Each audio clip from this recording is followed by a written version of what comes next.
episode or stream of Building with Web 5. Um, Basically, if you don't know about this stream, every Friday, Ace and I chat with a SSI experts in our industry. Feel free to like say hey, Ace, before I introduce our guest. Hello, everyone. Good to be back. Awesome. All right. So I'm super excited, by the way, y'all, about this particular stream. Our guests have something really, really cool to show us, and they have like really great energy. I just want to say hi to the people that are currently in the chat so far. So, hey, Thomas, and also whoever LinkedIn user is, what's going on? I don't even Yeah. want to talk. Oh, go ahead. Yeah, we also have a bunch of people joining us from Discord. It doesn't show up Discord. on Twitch like that. So yeah, hello, Ebony, Senin, Chris. Thank you for joining us as well. Yeah, thanks so much, y'all. And I don't want to talk too much. I'll let Nick and Julian go ahead and just introduce themselves, whatever you want to tell us about yourselves. We're interested and eager to learn. Julian, do you mind going first? Sure. Hi. So I'm Julian. I'm the CTO and co-founder of Heirloom. A little bit about me. I'm based in LA. I got started in Web3 back before it was called Web3, when it was still just Bitcoin. I was the first engineer at a company called Gem. We were working on hierarchical deterministic wallets and multi-sig. And then we pivoted into enterprise blockchain, working on trying to do some pilots in the medical space, doing medical records on the blockchain, which is actually where I got my first taste of decentralized identity and the whole space that we're in now. We ran into problems with how do you spread a identity data across disparate systems, and we never really found a satisfying solution back then. This was like around 2016, 2017. And then I was inspired enough by my experience there to co-found Heirloom with Nick. I'll let Nick take over from here. Love it. Yeah. I'm curious how y'all met. Sorry, go ahead. But I'm curious Yeah, how y'all met. that's actually Rizel. That's actually the story I was going to tell. Julian and I met working together at another startup. So Julian's obviously a brilliant engineer. My background's in user experience design and product management, and so we were individual contributor counterparts at another startup like 12 years ago, and we became really good friends building and shipping software together. Something I love to say, because it's true, but it's also a little funny, is that Julian is the person that brought me into Web3 and to self-sovereign identity.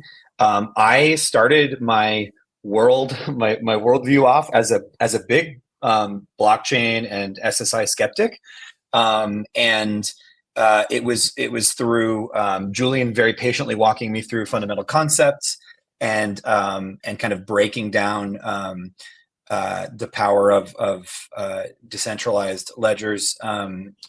That really clicked for me. I think, Julian, should I tell it's all the database rows? The thing Julian shared with me that made it click for me as a product and UX guy was he was like, you could build Instagram on the blockchain if you wanted to, but it would be a really, really dumb and expensive and slow idea. But really, in Instagram, every like and comment and picture is just a row in a database. And blockchains are just databases. But they're databases that nobody controls or owns, and they're really hard to mess up. And something about that articulation made my whole brain open up. And so when Julian approached me with an idea that started off as a prototype for what is now Heirloom, the idea was, hey, a lot of people are focused in currency and finance in the blockchain space, but there's this whole other set of problems that blockchains look like a really great architectural solution for, and that's identity, right? Identity, just like currency, is something that you want to be true, you want to be immutable, you want to be resilient, you want to be portable, you want to be completely owned. And so it's Julian's the reason I'm here. So thanks, Julian. I love that. And I think I resonate with that a lot. Sorry, go ahead, Julian. I was just going to say thank you, and you're welcome. That's so sweet. Awesome. So how did Heirloom start? That's a great question. It started off, like many things, as a glimmer of an idea that was always, in my mind, focused on identity.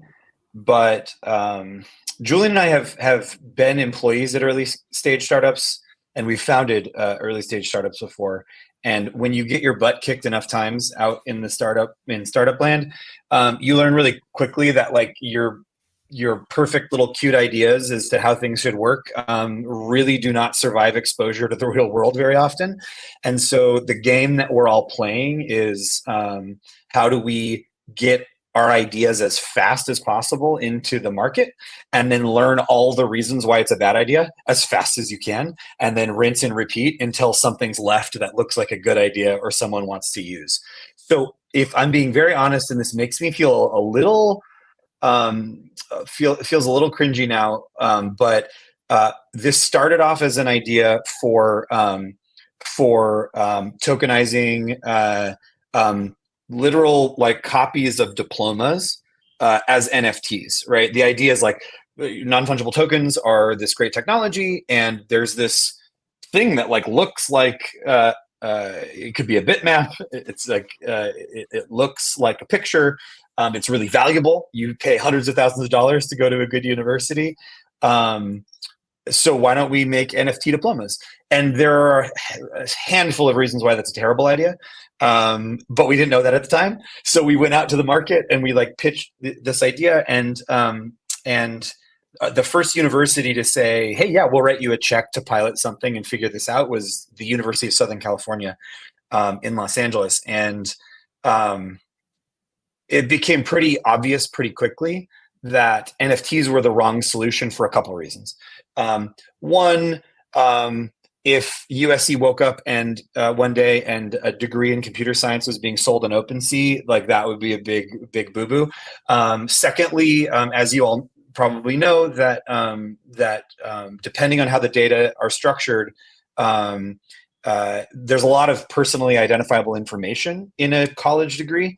And if you're putting that on chain, that's really dicey when it comes to people accidentally getting doxxed or just exposing sensitive data about themselves that they may not want to disclose. And so it was really through working together with this first customer that we got that we started realizing that some at the time and maybe still more cutting edge primitives in the SSI space, like decentralized identifiers and verifiable credentials, were a better fit for this, and that's honestly how it started. Julian, am I like mythologizing this too hard, or are there any other anecdotes you want to throw in there? Yeah, you're mythologizing appropriately.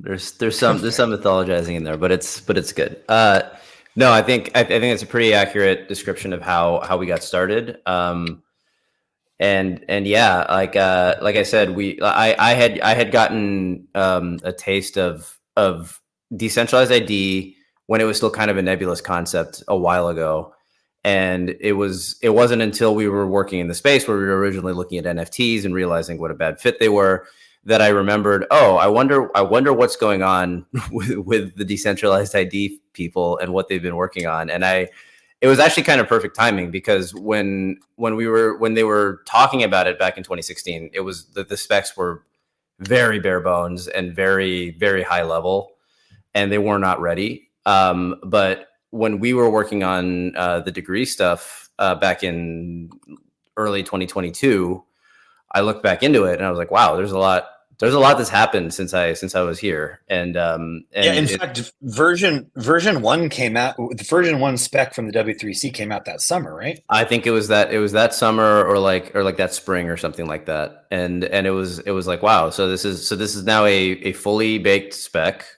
And there's not a lot of implementations for it yet. So this is kind of open ocean. So we can dive in and start playing around. And that was definitely a lot of fun. I love that like journey that you all like described into like discovering like, okay, wait, let's use NFTs for this. And then you're like, wait, maybe it's not necessarily the right choice. Really quickly, I know what decentralized identifiers are, but I know that sometimes like beginners will watch our show. So I would love for y'all to kind of describe decentralized identifiers and verifiable credentials in like your own perspective, especially since I heard that Julian had such a good way of describing how blockchain works. So I'm curious. Oh From man, y'all's Julian is the best. Can I just glow up my co-founder for a second? Julian is a brilliant engineer. He's also like a really good storyteller and a really nice person and a really just good communicator, which is makes him a unicorn. How about this, Julian? Do you mind if I take a quick stab at DID for the layperson, and then you can take VCs as for the layperson? Sounds good. Let's do this. Okay, and I'm gonna like trot out my product manager chops here. So let's say we just met at a party, and you have a high level understanding of like how software kind of works, but you're not in the weeds, and you've never maybe built software before. I would say this: every piece of software that needs to tell you and me apart from each other, which is a lot of software. It's not all software, but it's a lot of software. Needs to give us some kind of unique identifier. Right. So like if Rizel and Nick are both customers of Bank of America and we log in one day and we see each other's balances, that's going to be a big no-no. And so most, but not all software needs to tell users apart from one another so that I can show them relevant data about them, so that I can keep track of their preferences, whatever. And for almost all of software history, the most common, I mean, certainly in the internet era, the most common unique identifiers that developers use are number one is email addresses, and number two is probably mobile numbers. But there are some problems there. There are many problems with that. There are some simple dumb ones, like people typo their email addresses a lot, right? Like there are entire companies and products.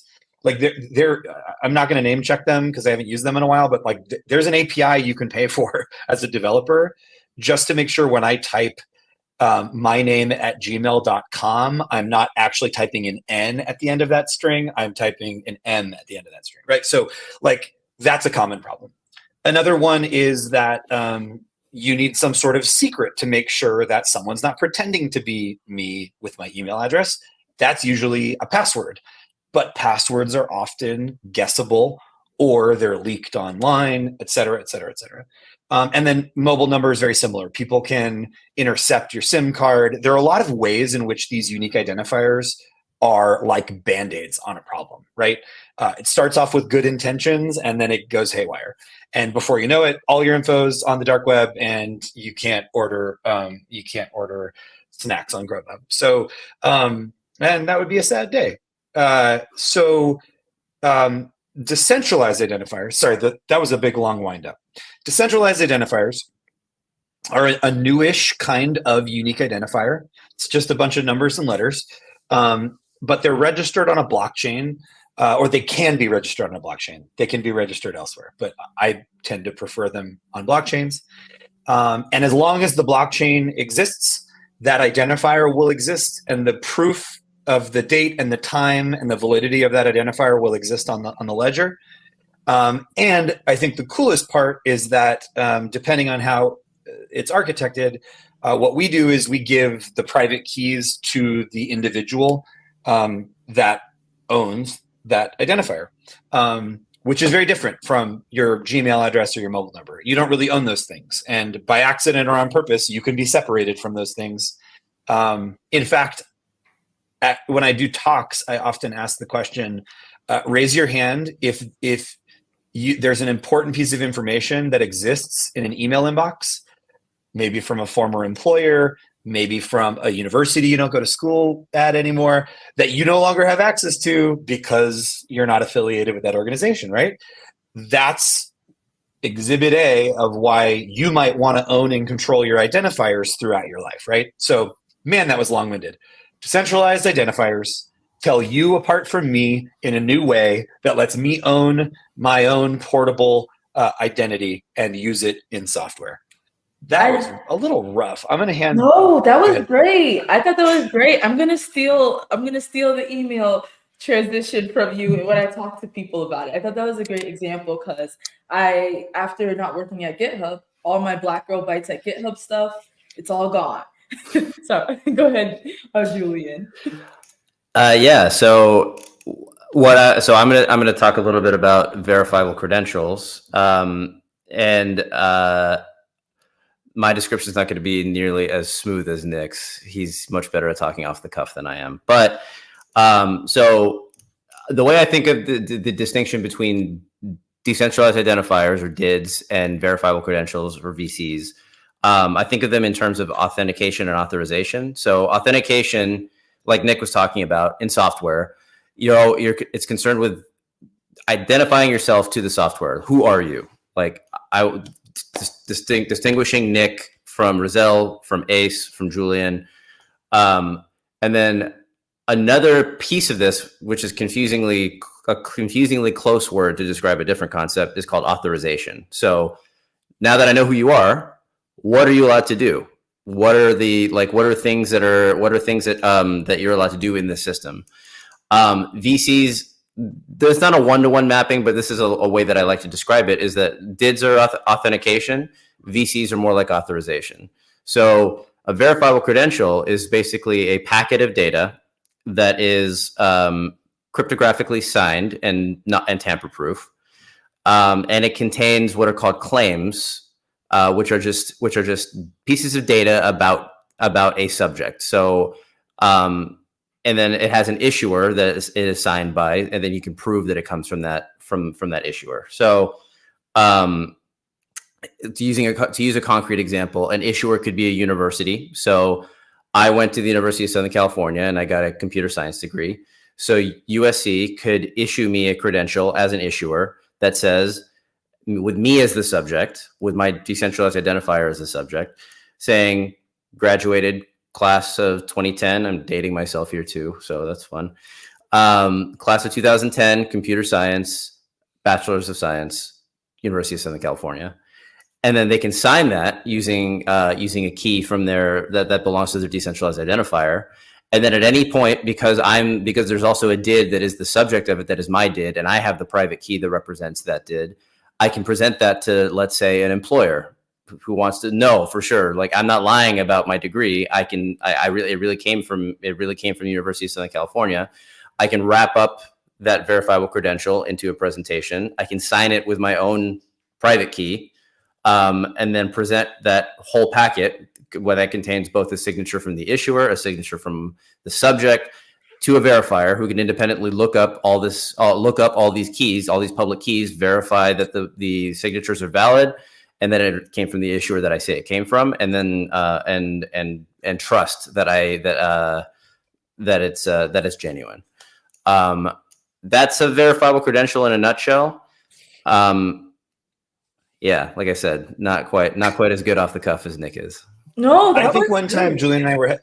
Go ahead. I think sorry to interrupt you, Rizel. One time Julian and I were having beers, and I was really trying to figure out what VCs were, and he says it's like VCs are like data that you know is true because math, and that was and the math part was the part that I had to smile and shrug. That made me laugh. I love that. Okay, cool. I realized, man, like we're like halfway through, and I like had y'all talking without actually describing what Heirloom is, and then going into showing us what it is. So I would love for y'all to like explain what it is and give us a demo, and then after that, I'll let Ace ask questions, and I know there's questions in the chat, and then Ace asked really good questions, so I don't want to take up all the time. Awesome. I think I'll go first then. So one thing that we're really opinionated about at Heirloom is that we think these tools, like we're really true believers when it comes to self-sovereign identity. But we think that one of the biggest problems is that these tools have to be easy, not only for individuals, like all four of us, but also for institutions to use these technologies. Otherwise, no one's going to use it. So we spend a lot of time focusing on the simplification of issuing and managing DIDs, issuing and managing verifiable credentials, extracting business intelligence about what's happening with them, et cetera, et cetera. So I'm going to go first. I'm going to give you a peek at some of the stuff we've built. I'm going to try to keep it narratively cohesive, but then for the other perspective, we'll switch to Julian. Does that make sense? That makes total sense. I'm happy to share your screen whenever you're ready. I don't want to show us like Okay, our I've minimized you. Perfect. But I don't know. But because I've minimized you, I don't know if my screen is visible. It's Is my visible. screen We visible? see it. Okay, great. So I've got my phone tethered on the left, and I've got a browser on the right with two different products. So on the right in our browser is the tool that issuers use. So you can think of it as like a B2B piece of software, business to business. It's called Heirloom Creator. And then on my phone tether, we've got this app called Heirloom ID. And in Heirloom ID, I've got stacks of credentials that are from different issuers. So for example, this was a conference that I went to last month, and here's my ticket to the conference, and you can see the credential and all the data claims that are inside of it. I also have proofs of attendance for all the days of the conference. And all of these are just packets of data, like Julian explained, that are signed by the issuer's DID. You can see that here, issuer details, to my DID, which is down here at the bottom under recipient details. The reason I'm showing this to you is because I'm going to go over to my Heirloom stack, and I've got my employee ID here, and I have it as a verifiable credential. So why am I showing you that? Because one of the tools we've built is single sign-on for where developers can, instead of emails and passwords, they can use DIDs and VCs to gate access to a service like Heirloom Creator. So I'm going to go in. This cryptographic challenge is asking if I'm an employee of Heirloom. So let's show them that I am. I'm going to just scan this QR code. It should identify my employee ID. It's going to very transparently share with me the data that this developer is asking for. In this case, I'm the developer as well, kind of weird. And I'm going to approve it. And we use Face ID to use the private keys to sign transactions. Once it's signed in my app, in my mobile app, it gets dismissed. I get an approval message. And now I'm in Heirloom Creator. So now that I'm in here, I'm just going to quickly show you the creation of a new credential set. So I'm going to go to events, and I'm going to create a new credential set. And we have a bunch of different data schemas, but I'm going to do a proof of attendance for this live stream. And I think I saved it to my clipboard. I did. So I'm going to call it Building with Web 5, and I'm going to create this set. And so we've got this credential designer that lets you kind of point and click and design your own credential. You can also upload custom background art and stuff. But I think Rizel said that her favorite color was purple. Purple, And I think yep. Ace said that his favorite material was silver. So I'm going to go there, and I'm just going to click next. And I'm going to do a one-at-a-time issuance. So we can issue credentials in 3 ways. We can do one at a time, which just gives you some form fields in a structured manner to fill out. We can also upload a CSV with up to, I think at last check, it was like 20,000 at a time. Or we can use APIs or a QR code to auto issue a credential based on some event happening in the world. But today I'm just going to issue Julian a proof of attendance credential one at a time. So I'm going to go here, and I'm just going to call this a live stream, and I'm going to skip this geolocation data because that's not relevant to this. And I'm going to add Julian Vergel de Dios and an email address, heirloom.io. Now I can fill out all this other information. We talked to Rizel and Ace. It was great. I can put whatever information in here that I want to. And what's important is that once I sign this from the Heirloom DID, it's immutable. And so I want to put as much data in here as I possibly can that's relevant. The reason I want to do that is, one, it's good data hygiene. And two, it's so that I might be able to query against that data inside that verifiable credential later for some other purpose. We can talk about that later. So now I'm just going to finish this and issue, and this is a brand new credential set. So I've got one row, I've got Julian, I can preview the info in here. that I just sent out. I get a little preview of the art up there in case I've got that collapsed. And that is the kind of back end. Now I think we should switch over to Julian so he can show what it's like to get a credential sent to him, set up a new wallet, and take custody of the credential and sign it with his personal DID as the holder. Does that make sense? Yes, that was so cool to see too. And even Ebony wrote in the chat, like, this is so cool. All right, I'm switching over to you now, Julian. I think a quick one before we go too far. Yeah. So I'm very like fascinated with like login options currently with DIDs or VCs, and I mean currently you use the combination of both, right? The DID and the VC. I was wondering if you came across, say, challenges or a reason why someone just signing in with their DID was insufficient for that kind of application. So so the reason that we went with VC for our particular app is because we wanted to. We're an enterprise product, and we want to sign customers before they get access to our product. So what we do is we actually, we actually issue a credential to the customer in order for them to be able to log in, and so that way we would know, okay, well, this is somebody that we've issued a credential before, so that way they have access. There's no reason that you couldn't do that with just a DID. So if you were building a, like open sign up, like anybody can join with any decentralized ID, there's no reason that you couldn't use a DID. In fact, that's one of this login mechanism that we call quick login that we've built. We're rolling it out as an SDK in the next few weeks. And one of the things you'll be able to do is just accept, like, okay, you can either set, the way we've set it up is you can set up a what we call a credential query to say, oh, I want to have a specific credential type from a specific issuer with this specific field in the claims. You can get as granular as you want. But we're also allowing you to open it up. Just say, if you just want to say, hey, anybody with the DID can log in, like just use the DID as the authentication mechanism, and that's it. You have the ability to do both. But the sample that we're showing today is because that's how we chose to do it in our product. Yeah, that is awesome. I'm looking forward to the SDK. But yeah, thank you. Yeah, I'm excited to see what people build with it. Should we switch over to my? Yeah, I see us on the screen. That's why I didn't click it yet. But I'll go ahead and share. Oh, sorry. Yeah, I meant that's what you meant. Sorry. Yeah. Okay. So Nick sent me the credential. So we currently have a few different ways of sending people credentials. But the main one that we use right now is email. As much as we dislike email, it's still one of the most ubiquitous tools that we have in order to send people an on-ramp into decentralized ID. So what I do is I get an email that is an invitation to claim a credential. So this is what Nick just sent me in the dashboard.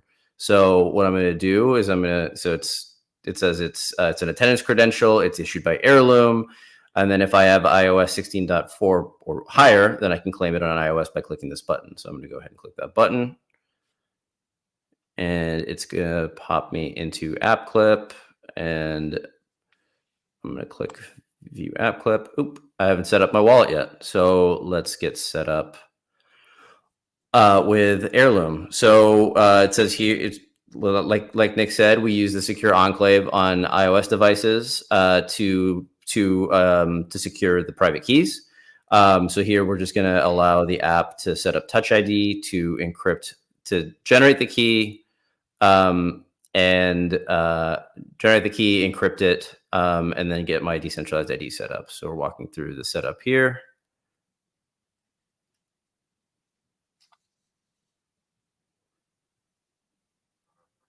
And there we go. It's grabbing the credential that Nick issued to me. It's the Building with Web 5 attendance credential. I can review the details here to see if does it look like it's correct, because for attendance credentials, it's not a big deal if something might be wrong, but if it's your degree that you're getting in your wallet, you really want the name and everything to be correct. So we add this extra step to accept the credential. So I confirm information is correct, hit accept, and then I sign my acceptance of the credential, and there we go. I have it in my wallet. I've attended, this is my proof that I've attended this live stream. Something that we're really excited about, but is not unique to us per se, is that we are leveraging the operating system's biometric authentication that happens on device to do all the private key management. So there are always trade-offs to anything, as I'm sure you all know. But from our perspective, Apple and Google both have very stress-tested, very reliable APIs, and people use them all day, every day for paying for things. And so rather than us setting up, long passphrases or other mechanisms for managing your keys, we, as the default, we leverage the biometric authentication APIs made by your smartphone's OS vendor or developer, Apple and Google. So there are trade-offs. Happy to discuss those if anyone has any questions. But again, we are really focused on making this as easy as possible and as quick as possible for normal people to get value out of these tools. I mean, it took Julian, he just showed you setting up a fresh DID. It took less than 30 seconds probably. And I've certainly spent longer than that setting up a lot of crypto wallets in my life. So we're pretty excited about where we're at. Yeah, this is amazing. I have like two quick questions. I think the first one would be on the receiver's end, where is the credential stored? Are you storing like a decentralized web node? And what happens if I lose my phone, for example, and I have to re-download the Heirloom and authenticate again with my phone? Is it like synced in a way? Basically, how does that work? Yeah. Julian, do you want to take the current and future answers to the DWN question? Yeah, so right now we're just leveraging iCloud storage. So the credentials themselves on behalf of the user, they're stored on their device and then backed up to iCloud in an encrypted backup. That's a short-term solution because that's just what was fastest for us to implement first. We long-term don't want to rely on Apple's services and all that stuff in order for this to all work. Eventually we want to get to something that's closer to a DWN architecture where either these things are being stored on IPFS, or we have some sort of transportable like VM that each user gets that they're able to store on. Those are still kind of open questions. Like we've been most concerned with like just dialing in the user experience and making sure that the onboarding experience, the presentation experience is as easy as possible while still maintaining as much security and privacy as possible. Awesome. And Ace, what was the second? You asked two questions. What was the second question? Yeah, I think. Was it the question is Julian answered it both? Yeah, because if you're using iCloud and I switch phones, once I authenticate, it basically just comes again. So I think that kind of answers both questions. Yeah, so that's. Yeah. We do have a bunch of questions in chat. We can go through. Yeah, fire away. Awesome. So I think this is for the quick login setup. How do you compare this to Microsoft Extra Verified ID? I actually don't know a whole lot about Entra's Verified ID product. It looks, based on what I know about it, is that it uses a similar standard, so it should be interoperable with what we're doing. So everything that we've built so far is compliant with the W3C spec for verifiable credentials and decentralized IDs. In theory, any other system that conforms to those specs should be interoperable with what we've built. We don't currently have mechanisms for either exporting or importing from other systems yet, but that's another one of those things that's on the roadmap eventually. Yeah. May I jump in there? Yeah, go for it. Yeah. So I'm going to say something that I believe is very, very true, and I really passionately want to say it, but I also am scared that I'm going to alienate or piss off, especially developers that really take this technology very seriously, as they should. So here's the thing. I think every developer in this space has every intention of making these things interoperable. because that's the vision and the philosophy of self-sovereign identity. But I have yet to see any platform. That doesn't mean I have an exhaustive knowledge, but I have yet to see any platform, even ones that are that align like we do with the W3C specs and open standards. I've yet to see any platform give true interoperability between platforms. Take a verifiable credential from Microsoft or from TBD and drop it in your Civic wallet or whatever, right? I'm like, now I'm just free associating. But my point here is not to criticize any of us, including Heirloom. It is to say the following. I think right now we are so focused, Heirloom is for sure, but I think the whole industry is really focused on finding killer use cases and removing friction and improving the user experience such that there's enough adoption that anybody cares about interoperability. And I don't mean anybody, the four of us, because we all, I'm sure, intellectually care. I mean, like something I say to Julian a lot is, my brother is a great guy. He's great. He's smart. He's kind. He's a hardworking guy. He's a bartender. He's awesome and he's funny. He's not a computer genius, right? And doesn't care a lot about technology. When I think about the technology we're building, I'm building software for him to use. And when I say, when my brother cares about these technologies, that's when it's time to invest, all of us, to invest in interoperability, because that means we've cracked it. And we're not there yet. We're on our way together, but we're not there yet. So I've heard of a lot of people, I've even gotten some criticism online about, why haven't you published, why haven't you published open source libraries yet? Why haven't you, made your platform interoperable with product X or Y or Z yet? And the answer is we have every intention of doing that, but every startup only has so much resources when it comes to time and money and engineering power. And we need to spend that time and money and engineering power building something that the market wants to use. And then let's make it all interoperable. So it's kind of a funky moment of adolescence that the technology's in right now. I'm here for the spicy take. Yeah, I totally agree with the way you've described it. We have conversations like that at TBD based on how the technology is still developing, the ecosystem is still developing, and there's so much to be built. But I guess it's going to take a bit of time. But that also leads me to the same question that is very similar to what you just explained from Ben on LinkedIn. And it's basically like, what use cases or customers do you get the most traction with at the moment? Because I guess eventually then that will also translate back to the users and interoperability at the end of the day. Yeah. Okay. I'll jump on this one because this is like the intersection of product and business development. It's like what I spend all my time on. So this is my opinion, but the opinion is formed from like talking to everyone I possibly can for years and years and years. And yeah. And so I think we don't know yet. I don't think anyone knows yet for sure.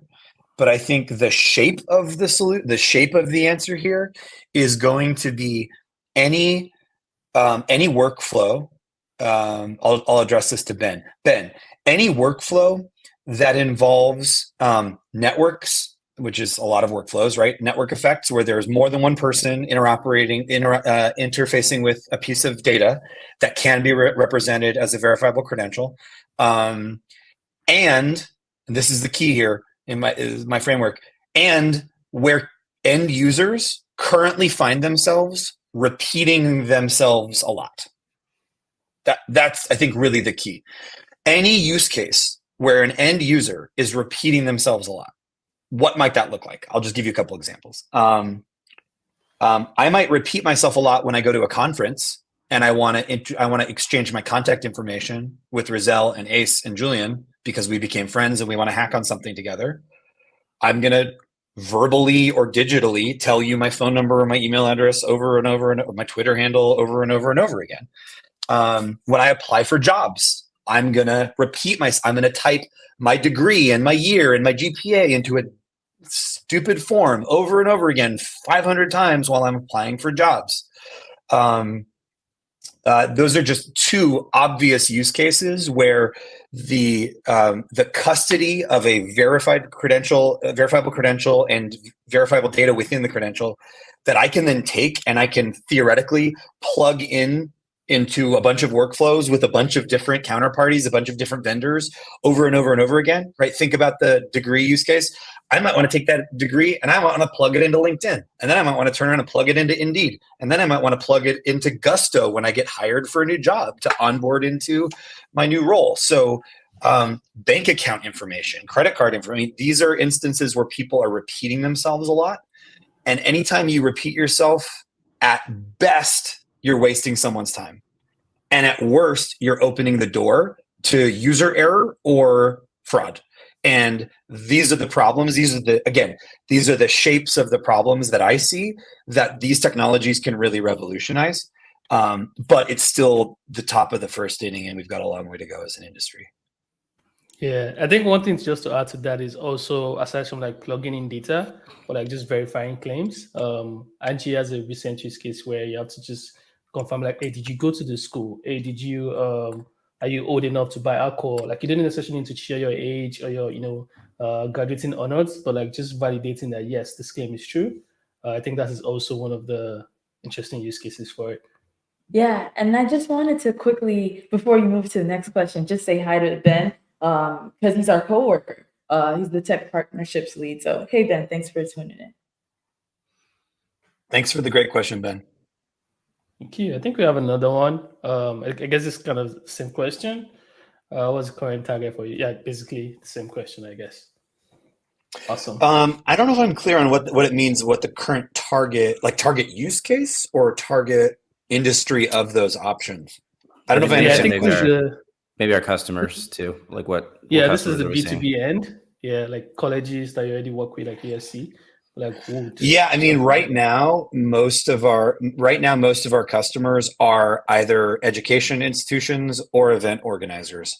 What gets really interesting and weird, and this is the subject of a lot of conversations over beers with Julian, is how if you squint, those things kind of don't look that different from one another, right? You've got two networks of a lot of people that have a shared interest and are coming together in the case of an event for a very short period of time, and in the case of an education, maybe for a slightly longer period of time, to have an experience. And then they may want to prove to counterparties in the future that they had that experience. Now, that experience could be Julian's birthday party, it could be Coachella, it could be a master's in political science.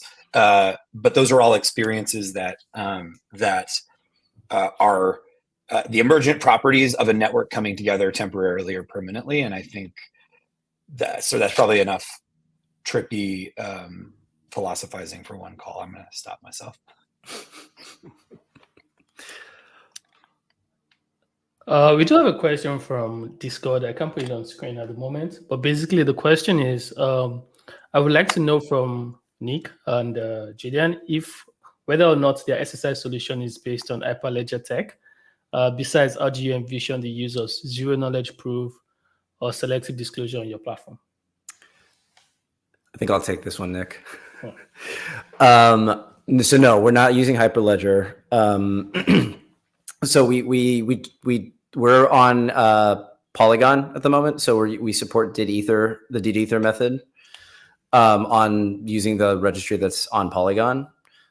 We've built a lot of this stuff, not specifically like a sort of lower level, not using like Hyperledger's tools, just more generically sort of conforming to the W3C spec. And then wait, what was the second half to the question? It was how do you envision the use of zero knowledge proof or selective disclosure on your platform? So zero knowledge proof and selective disclosure is something that we're excited about, but we have not implemented yet. But we can imagine so many interesting use cases that would enable. Like there's the classic, like you walk into a bar and you hand your ID to the bouncer. The bouncer doesn't need to know your address, doesn't need to know your birth date even. They just need to know, are you over 21? So building that kind of stuff is something that we're very excited about. And we have plans for, and I have definitely spent a lot of time thinking about it, but like any startup, we have to stay focused on the most important thing directly in front of us. And that so far has been just getting the user experience dialed in. But selective disclosure and zero knowledge stuff is something that we're excited about and we're going to be working on hopefully in the next 6 to 12 months. Awesome. I think Nick responded to you from Discord as well. Says he's excited about applying this in the financial spaces. It's a journey. I don't know if you can see the message, Yeah. but I guess you can. Okay. But Yeah, I mean, it's interesting. Just one more thing on financial services. That's another use case that might not be so daily, but for certain groups of people, the KYC process, right? If you want to move more than, at least in the United States, if you want to move more than what, $500 or $600 from one bank account to another, you need to go through a redundant and privacy. What's the opposite of privacy preserving? Privacy destroying. Privacy rotting. It's getting weird. Privacy destroying user experience with one of many companies that have APIs or products that Coinbase or JP Morgan or whatever is routing you through, right? That's an example of, I'm repeating myself. It's a terrible user experience. It takes a long time and it's not very private, right? I'm kind of scattering my valuable private information all over servers, all over the place. So the idea in financial services, one of the many, is that if financial institutions could do KYC once, know your customer once, with an individual, and then issue them a verifiable credential that they could then take and reuse, then the question becomes: does the second or third or fourth or fifth counterparty trust the initial issuer? And that's up for them to decide, right? Maybe the initial issuer is Morgan Stanley, and maybe you think that that's valid. Maybe the initial issuer is my cousin Michael, who lives in Chicago and isn't in the financial services industry. So I don't know why he issued that KYC credential. It gets very, very weird very quickly, but there's so many use. I mean, the problem with these tools, I mean, Ace, Rizel, do you both feel this way? Like, once you start getting deep on these technologies, it's like hard to not see solutions in like every single industry. It's almost overwhelming. It's like, where do you even start? I agree, 100%. Yeah, I relate. Yeah, there's a lot. We have more questions. Yeah, fire This away. is a lot. I guess you can see it. Yeah, this one, Brazil. So first of all, we love partnering with everyone on Earth. So please get in touch. My email address is nick@heirloom.io if you want to email me. Nice. But how are we thinking about Face ID and handling private keys?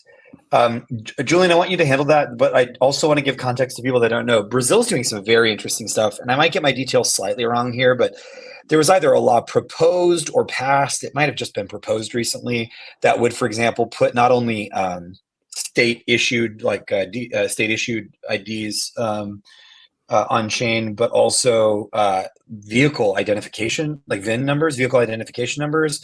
The idea being that it could dramatically reduce the administrative overhead of administering a country or a state that has a lot of automobiles.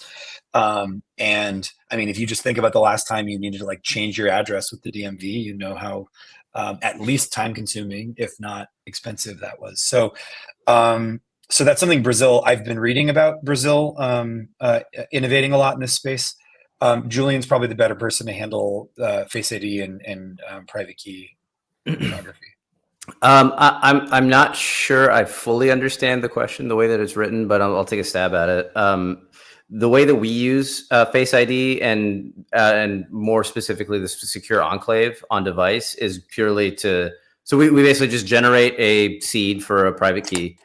Or a private keychain, to be more specific, and then encrypt that inside the device using the device's secure enclave. And then the ability to request the secure enclave decrypt the key is facilitated by Face ID or Touch ID or PIN code on the device. So I'm not sure I understand what the question is about Face ID algorithm, and instead of using the device's biometric capabilities, but that's just a description of how we use it. So it's pretty straightforward. We use the security that Apple has already bulletproofed and rock solid battle tested to protect the private key for the user. Yeah, I think the person is trying to introduce a new Face ID algorithm, but yeah, you can just drop more comments in chat so we understand better. We have another question that is related to, I think, the quick login.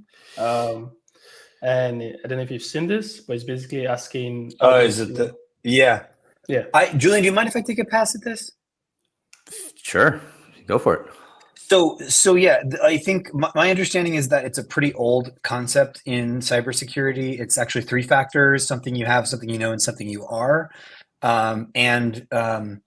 There are a couple big problems with that from my perspective, and far be it for me to like argue with institutional cybersecurity, like that's way above my pay grade. But the problem comes down to, I think, in reverse order. The biggest problem is something you know. If there's something you know, that means it's something that you can share, and that also means it's something that you could accidentally reveal. And I think my personal opinion is the something you know piece of the cybersecurity and like authentication paradigm is the weakest link. And because if my password is 12345, or if it's boogers, like that's not going to take very long for you all to crack every account that I have, and that's not cool. Also, this is less of a consumer perspective, but more of a business perspective. Think about use cases where you might consent to sharing that something you know. For example, if you share a Netflix password with a relative that doesn't live with you, right?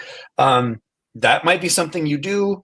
It might be something that I've done in the past. Don't tell Netflix. Netflix might not like that at all, right? Like that might actually harm their business, and they might want to kind of defend against that in some way or another. So the something you know piece is the weakest link, in my opinion. The something you are is really interesting. That's one we're not really arguing against. That's often used as biometric, and we're using on-device biometrics. The something you have is also a little bit of a twist here, because typically something you have in strong multi-factor authentication is something like a hardware key. And that's still probably like a YubiKey or something. And that's still probably like one of the more secure methods of authentication. But you got to keep track of them. You got to buy them in the first place. You got to keep track of them. You can't lose them, right? Our stance there is that there are actually kind of two things that you have. One, you already have. It's your smartphone, and it's something that over time you're increasingly less and less likely to part ways with it, right? We do a lot of user research, and we found that increasingly users are like less likely to like hand their phone to like a close friend to do something with it, because there's just so much on there, and it's such like a personal part of you that you really many people never want to lose contact with that hardware device. So we think that's one, maybe weaker than a YubiKey, but it's still a hardware factor. And then when you combine that with your private keys to your blockchain-based identifier, that is also something you have. It's a digital something you have. It's not as strong as a physical something you have. So again, I'm not under deposition here with Congress or the Department of Defense, but our perspective at a very high level is we are giving you multi-factor authentication just in a different way that happens to be way easier for you to comply with, because something you are is your face or your finger, which we're using APIs with your smartphone to tap into. We're getting rid of something you know, because that was in you blame it on me. That was in Nick's opinion a stupid idea from the beginning. And then we're giving you two somethings that you have, and those two somethings, your smartphone and your private key, are maybe individually weaker than a YubiKey, but when combined, they give a pretty robust layer of defense. Something, that we say sometimes is like, if you're in a situation where a malicious actor has your face and your smartphone in their possession, you've got very big problems on your hands, and keeping track of your degree is probably the farthest from your problems. And so with all due respect, let's maybe stack rank our priorities. And if you work at the Department of Defense, maybe that's not an acceptable answer. So maybe you shouldn't use quick login at the Department of Defense. Although if anyone wants to talk to me, I'm willing to listen. Gotcha. Thank you. That was a very detailed answer. We are running up on time. I just want to have like a quick question. I don't know if Rizel has any more questions and also other things. I think my question would be, you described a little bit about like the long-term goal, like your brother being able to use tools like this as easily as possible. But I still want to ask, like, for the work you do at Heirloom, what is like a short-term vision or goal, and at the same time, what's the long-term vision or goal in the long run for it? I think it's easier to answer the other direction, obviously, right? The long-term goal is that every human, and potentially every, let's call them every synthetic agent, in the world has an immutable and independently verifiable identifier that can be used to label their transactions, label the content they generate, label transactions they authorize in a appropriate and transparent way. I think that's so important, and it's particularly important, in my opinion, for reasons like of disinformation with generative AI. Right, we're going to live in a world. We maybe already do live in a world where most of the content is that's generated synthetically is indecipherable from something that you wrote. But that's just the world we live in. I don't think we're putting that genie back in the bottle, but I think a path to a better world is one where content is transparently labeled, the same way you might have the lock icon in your browser when you have a valid SSL key for your web domain, right? So if I read a tweet and it's by a very, very funny variant of GPT, I might still want to read that, but I want it to be labeled, and I certainly don't want it manipulating my voting decisions. So the long-term vision is building a world of improved security and decreased friction, or put it a different way, a better user experience, which for all of time, in my opinion, those two things have been at odds with one another. And I think these tools and technologies give us a path to a world where we can frictionlessly and seamlessly transact. This is where I differ from the crypto world a lot. Not in a trustless way, in a trustful way, because there's transparency and there's auditability and there's disclosure. So that's the long-term vision. The short-term vision is that we can actually solve problems that bring value to customers that can pay to have those problems solved, so that we can build sustainable businesses and continue to invest, all of us, that we can build sustainable businesses and invest in these very, very cool technologies. And so I think, one of my personal, let's call it short term, let's call it 2-year goals, I don't see any reason why every university in the world isn't issuing degrees and, let's say, education credentials on the blockchain in the next 2 years. I mean, honestly, there's nothing in the laws of physics stopping them all from doing that tomorrow. But obviously, that's not how human systems work. So I think like having a few of these valuable, emotionally valuable, financially valuable assets that many of us have, our citizenship, our education, our job history, our friendships, our skills we have, having these things proven our custody for the first time since the internet was invented, I think is a pretty bold short to medium term vision too. That's my stab at it. Julian, anything you can? I don't think I can. There? I don't think I can top that or add anything to that. Yeah, that was awesome. Also, sorry, Rizel, please go ahead. No worries. I know we're coming up on time. I think that's a good question to ask, and I do have like the fun questions at the end, and then we'll quickly wrap up. But I guess someone's just asking, what's been the reception of universities when you talk to them about verifiable credentials? We have never talked to a university that just says, no, this is bad and stupid and we don't want to touch it. That has not yet happened. I'm sure there's someone out there that'll tell us that, but it has not yet happened. And we've talked to, I want to say I don't want to sound elitist here, but like just in terms of framing this, right? Like most of the top 25 universities in North America, and none of them have said, nope, we'll never do this, go pound sand. However, here's the qualifier. Here's the big hairy but they're going to go slow. And I think the biggest reservation they have is not to verifiable credentials, and it's not to decentralized identifiers. It's to blockchains, for a few reasons. One, I don't think it's a scandal for us to say that in our industry, we have some PR messes to clean up when it comes to sustainability, when it comes to rug pulls, when it comes to bad actors. That's just going to take some time for us to establish a base of trust again with general consumers. But the second one is that universities are really weird in that they take a much longer term view than most other institutions.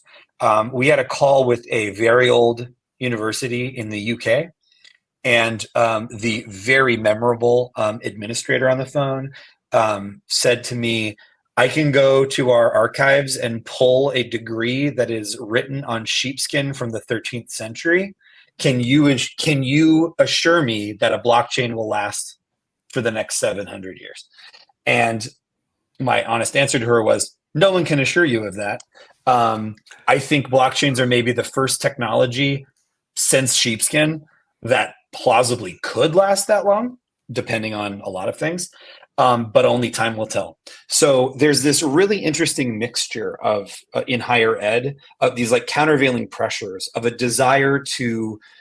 genuine desire to build better, offer better student and alumni experiences. I mean, that's something I hear in every conversation with higher ed, a genuine desire to improve the daily lives of students and alumni. And the countervailing pressure is also this aversion to doing anything too quickly, doing anything too hastily, doing anything that might not have staying power, or doing anything that might tarnish their brands. And that's somewhat rational if you think about it. So I think it's just a matter of time. And we love universities, we love students. In fact, one plug I want to give, if anyone's listening here, that's a student. We have a program that we launched a few months ago. It's called Heirloom Labs. And Heirloom Labs, we just give free access and early access, so like beta access to all of our technology to student groups. So if you're a student that's in a hackathon or a blockchain student group or an entrepreneurship student group or a cybersecurity student group, and you're interested in just, honestly, what I tell students when they onboard is, please break this. Because if anyone's going to break it, it's going to be you, and it's going to be fast, and that's how we're going to learn. So please, like, have at it. Here are the keys. Take it for a spin. And we have already, in a few short months, learned so much from the students in Heirloom Labs. So if anyone listening to this or watching this is a student in a student group, please reach out to us. Like I gave my email address earlier. You can also email hello@heirloom.io, and we'll connect you to some members of our team that are focused on Heirloom Labs, because it's so important, and we love students. That is awesome. It. That was great. I know we're over time, but I like to end the stream on these kinds of questions just so it could end on like a sweet note. I hope it's not like going into your time too much. But first, it's only 3 questions, and they shouldn't be too hard. First question is, what's your favorite food? To either of you. Or both of you. I have a very weird specific answer for this. So my family used to own a fast food restaurant that I grew up working in. It was a teriyaki place. It closed down a while ago, and I miss eating it a lot. So that's my answer. That's my favorite food. That's cool. I wish my family owned a fast food restaurant. What about you, Nick? I love. Don't judge me. The humble turkey sandwich is like a canvas upon which you can paint any flavor painting that you'd like to paint. I love turkey sandwiches. I eat a lot of turkey sandwiches, but I mix them up a lot. Okay, so you're doing remixes. You're like, sometimes it's salad. plain. I mean, lettuce. Sometimes it's plain. Sometimes you get like a little like Sichuan chili sauce. Sometimes you do like a little, you grill it. Sometimes you do like a little Thanksgiving vibe. Maybe you mash some yams or potatoes on it and you eat it that way. Like, you just get kind of weird. That sounds really good. I like that. Okay. Next question. If you could have any superpower, what would it be? Oh, I got this one. the ability to grow plants at an accelerated rate. Basically, basically poison ivy powers. Wait, you were really quick to answer that. Nick is obsessed with his garden, and yeah, it's literally every day I'm getting pictures of like, here are the new tomatoes I grew. Oh, the watermelons are coming in. Like, so he's obsessed with plants. I love it. Mine would be probably time manipulation. Just I guess Nick's answer is kind of the same, except he would only apply it to plants. Wait, How limited I am when you say it that way. We talked about that, Ace, on like the first stream. Yeah. Or, like, So you basically want to be Loki. Yeah. Kind of, yeah. It's kind of the ultimate superpower because like you can just like pause, rewind, replay things, move, jump into the future. See, like it's just like you get infinite time. Time is the most precious resource, and you have unlimited of it. Awesome. Okay. And last but not least, this is a very important question. What's your favorite Beyonce song? Oh, Crazy in Love, because it came out when I was in high. It just gives me nostalgia vibes because it came out when I was in high school. Every marching band was playing. Was like because it has like, every marching band was playing that song like at every football game I would go to, and it was just I don't know. I just have like really good nostalgia vibes from that song. Yeah, it does have good nostalgic vibes for me too. Yeah. What about you, Nick? All right, I'm going to be lame. I'm going to preface this by saying Beyonce is one of the most talented human beings that's ever lived on this planet. Are you gonna say you don't like my- Beyonce's music? No. My super basic answer is "Single Ladies," and not even really the song, but because it came out right around when my son was born, and when he was a toddler, I used to do the dance for him, and it would crack him up when he was like 2. And by the way, it's not good, and I will not do it again. But my point is, for special sentimental reasons, probably the most obvious answer that you could pick. Okay, I'll take that for the reason of your son. I like that. It used to crack him up. I love it. All right. Is there anything? I know that you said reach out to you at hello@heirloom.io. Is there any other place that people should check y'all out? That's it. Or heirloom.io itself. Yeah, heirloom.io. I think our website is best. Okay. Yeah. I mean, I don't want to snipe here, but like it's a weird time in social media. You don't really know where to go. You don't know where to like invest. True. We're doing some experiments with our Discord community, but we need some help from you all because we don't know what we're doing, and so the community is still very nascent, and we're finding our footing. But yeah, I think our website's probably the best place to start. Awesome. All right, y'all go ahead to heirloom.io or reach out to them at hello.heirloom.io. You should talk to Ebony. She's our community manager in Discord, and she's really great. And yeah, thank you so much, everyone, for tuning in. It was some really great questions. Yeah. And thanks to Nick and Julian, too, for your time, especially because we went over. I know y'all are founders. You're probably busy. Ace, if you wanted to say something, go ahead. Oh yeah, this was very amazing and educative. Nice to see like some of this in like real life applications running, and also seeing all the thought process that I put into it. I guess that's why we had a lot of interesting questions in chat as well, because it's very real, so to say. Like you could see it in action, and I think that was amazing. So thank you so much again for just coming and sharing us all of this. Yes, and with awesome. that, thank you both so much. That's all. You've been absolutely wonderful and generous hosts. So yeah, thank you for having us. This was a lot of fun. Appreciate it. Same here. Thank I you. had fun too. Thanks, y'all. All right, we'll end here. Bye. Bye.